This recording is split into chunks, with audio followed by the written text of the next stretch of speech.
Hello, and thank you for watching the 2022 Fall Legislative Forums, hosted by the Ashland Chamber of Commerce. I'm Gary Blake, President of the Ashland Chamber, General Manager of Recology Ashland, and Chair of the Chamber Legislative Committee. Moderating the discussion with me is Ann Robison, Chamber Board Member and co-owner of the Crown Jewel. Today, we will be introducing Senator Jeff Golden, running for Oregon State Senator as an incumbent. His opponent was not able to attend due to a scheduling conflict. Each election year, the Ashland Chamber hosts legislative forums.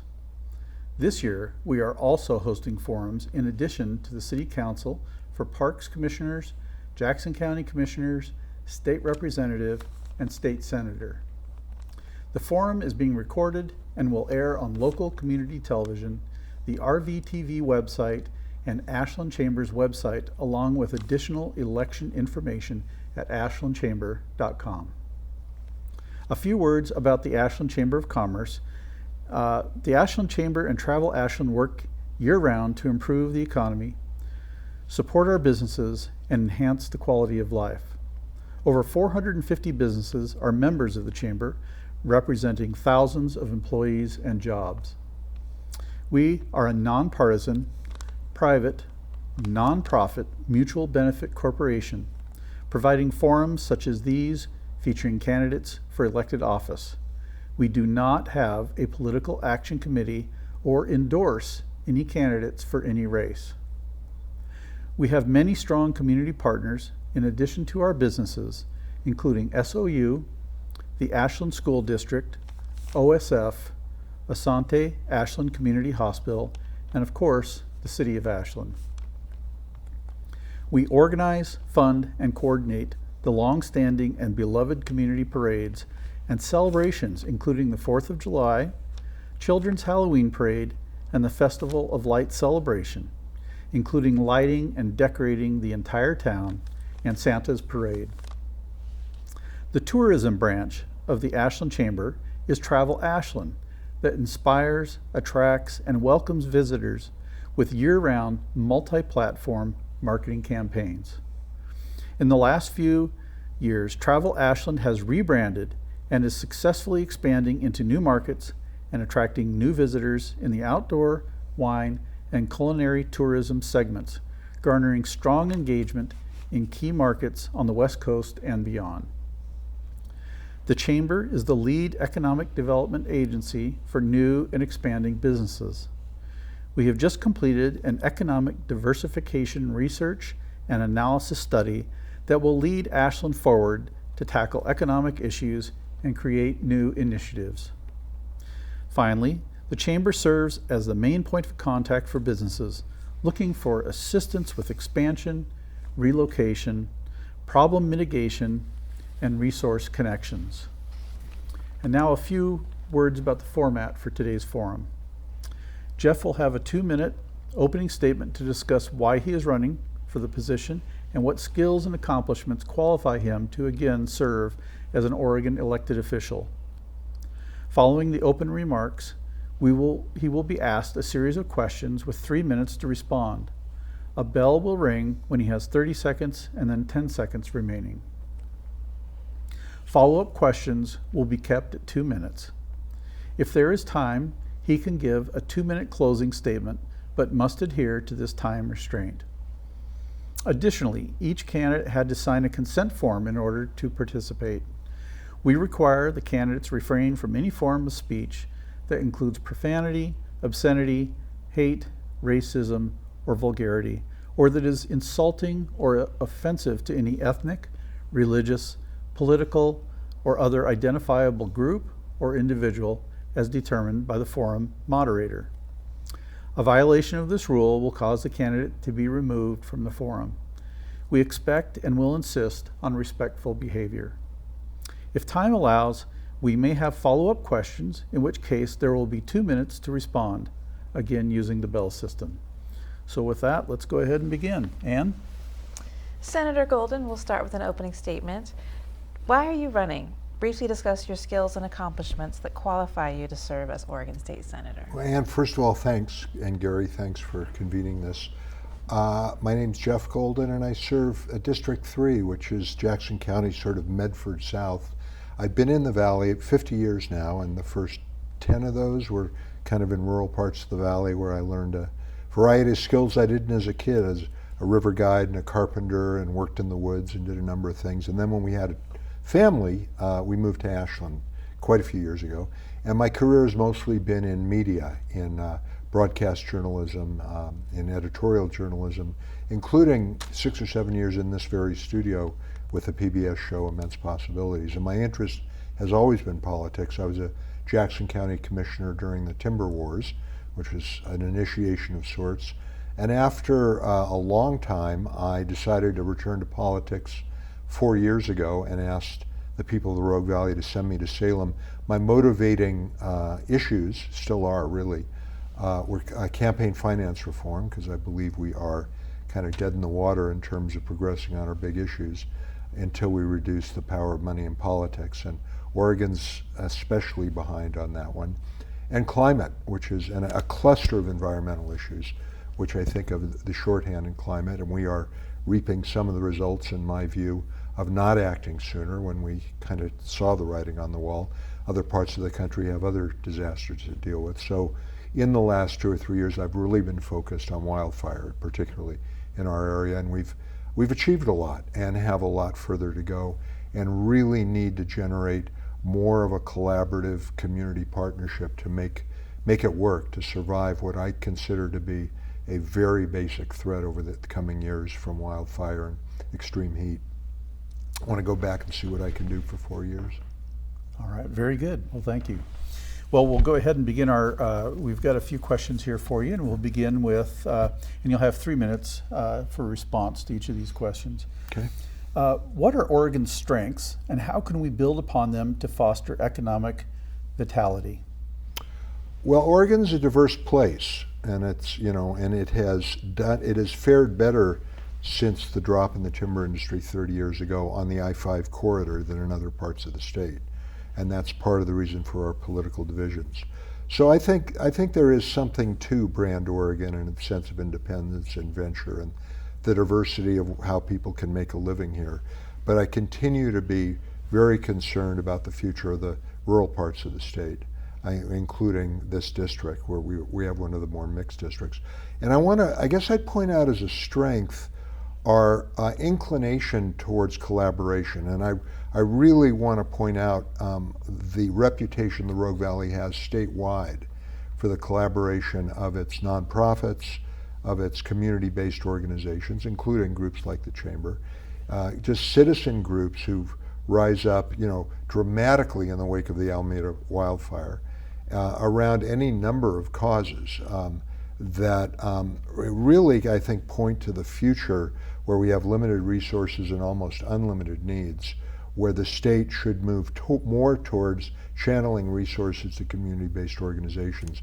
And we have a reputation for having a head start on that. We have less turf protection among different organizations.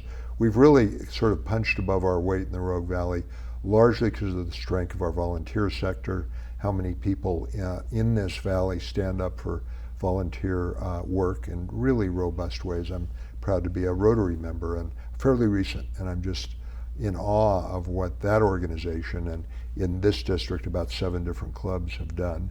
And that, the list goes on and on. So that's definitely a strength. Our dependence on the timber industry has been problematic, and I was involved during that transition. And to be totally honest, we didn't achieve our goal of an economic transition that allowed most families or many families to achieve the standard of living they had before.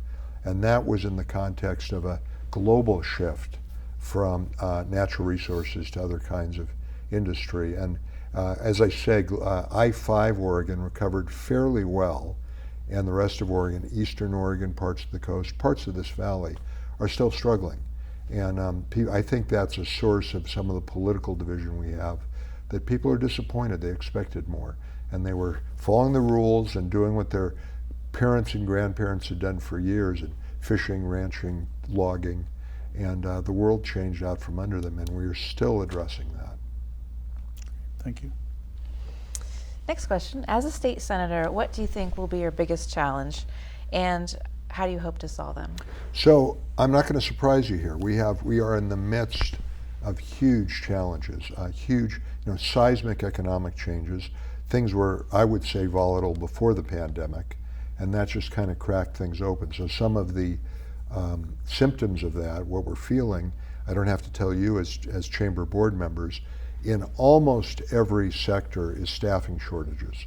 It's really bringing the level of state services down below what we need. And yesterday I got a text from someone standing in the DMV line in Medford. He said there were 87 people waiting there. The Ashland office is closed. That at its core, it's a staffing issue. What I hear from the private sector and the businesses in town, restaurants and others, is the same thing. That didn't start with the pandemic, but it reached a critical stage. Childcare is intimately involved with that. So, and our existing challenges, especially around housing, mental health, substance abuse, have all been aggravated about that. So we got to keep our eye on the ball. We don't need to invent new projects. We got to keep our eye on the ball on wildfire in our part of the state. And of course, all of these are sort of clusters of challenges.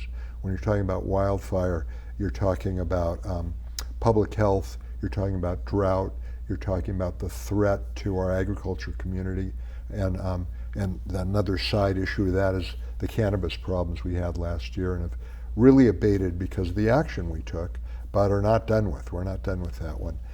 So climate and its outfall continues to be a huge issue, and the economy is going to be, and the number of people who are not able to afford housing on their own has not, despite very serious investment, it's going to continue to really challenge us because that relates to so many other of our public safety and social service programs. And we've got a structural issue that wages just have not kept up with the cost of housing. So we've made a big investment, $400 million last year in shelter and housing. It's a lot for a small state like Oregon. We had federal dollars available. We probably won't in coming sessions. And we have a very serious conversation ahead about how we maintain our level of effort, because if we don't do workforce development, if we don't do child care, if we don't make community college more accessible, we're not going to get out ahead of homelessness. We can't just be throwing monies at Band-Aids. We got to get to the roots of these problems. So those are the major focus for the next 4 years.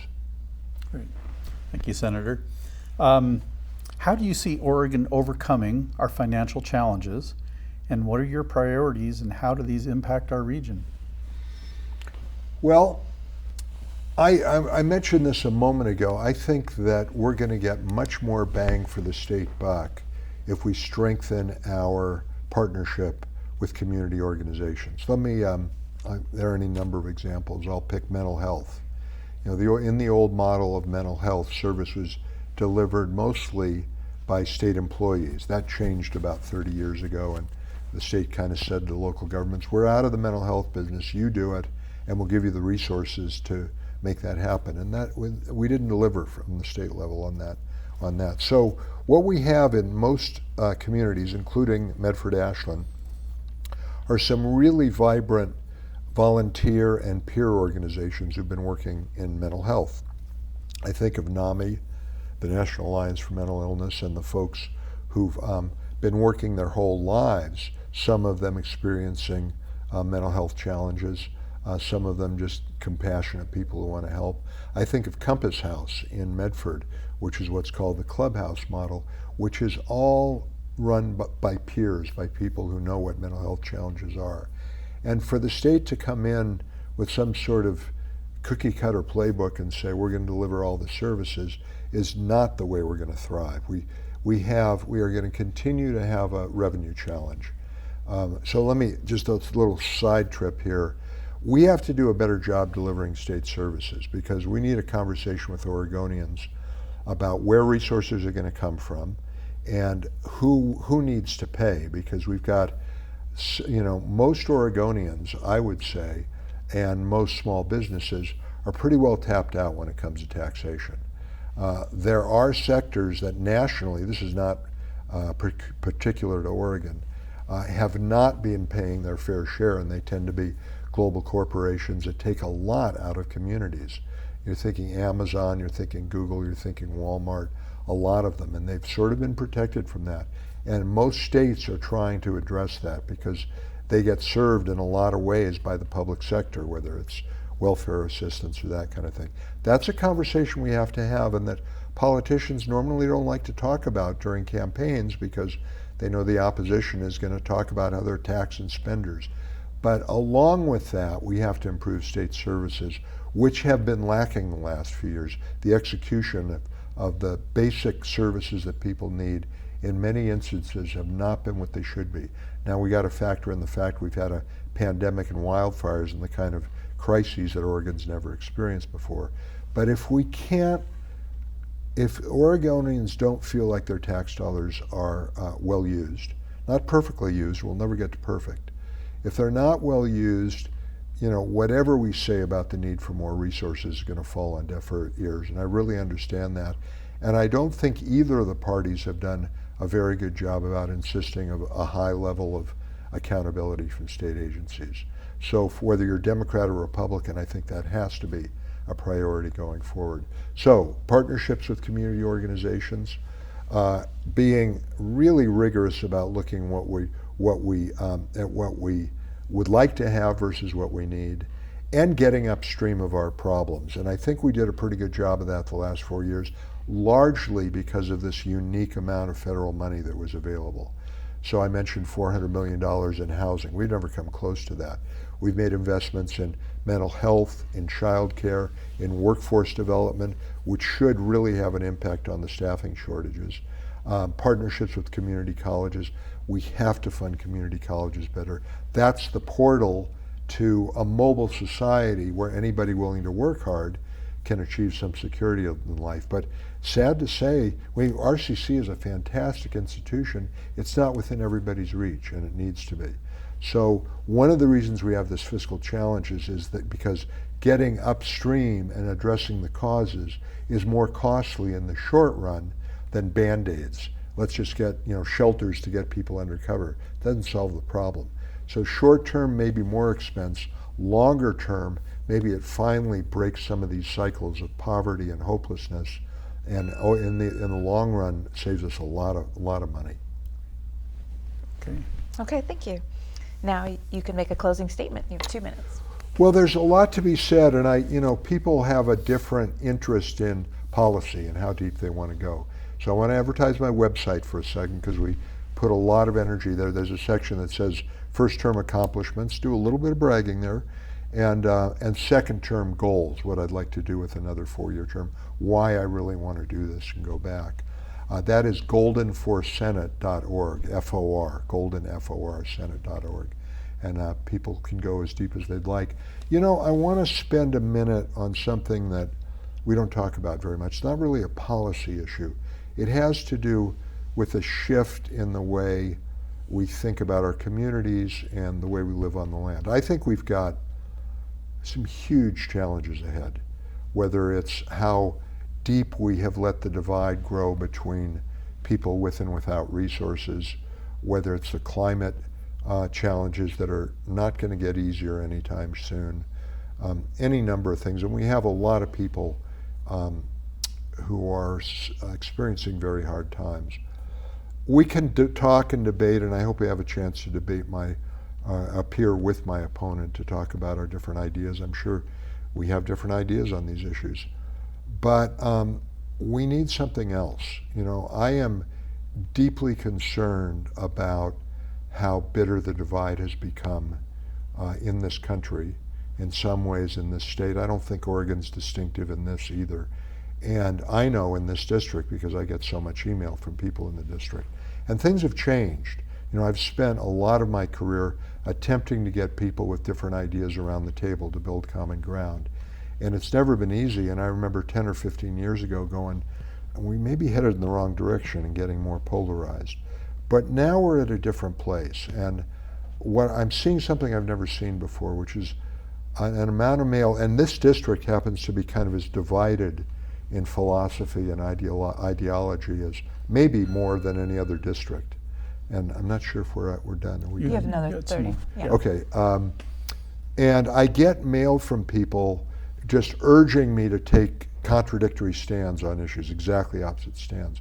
And when I have a chance to talk to them, I will say, thank you. Really I want to integrate that into my thinking. And please understand how diverse the thinking is in District 3, and that my job is to do the best I can to represent everyone.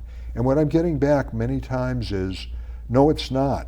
Those people on the other side, they are, you fill in the blank, morons, pawns of the deep state, deluded, it goes on and on. So there is a devaluing of big parts of our neighbors, by our neighbors, that we have got to get over. And at the risk of sounding kumbaya, every single one of us, as worked up as we're getting, has to work harder on listening more, talking to people who they disagree with, being less reactive and more careful in our listening.